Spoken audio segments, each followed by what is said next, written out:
जानू के बात जब सुशील कोयल बतिया ओखिया में पाया दोहरत जुदाई के सहल न जाला दोहरत जुदाई के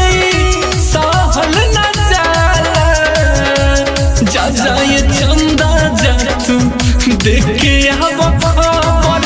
लभर के बिना रहल न जाला जा जाए चंदा जा तू देख के खबर लभर के बिना रहल न जाला।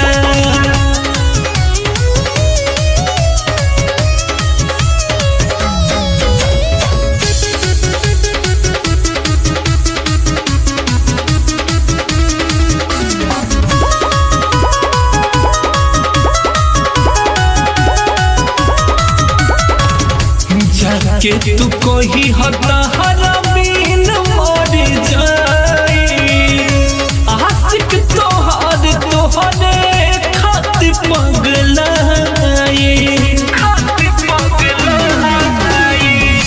जाके तू कोई हतो हरमीन मर जाई अब त मजनुआ तोहरे खातिर पगलाई ओखिया के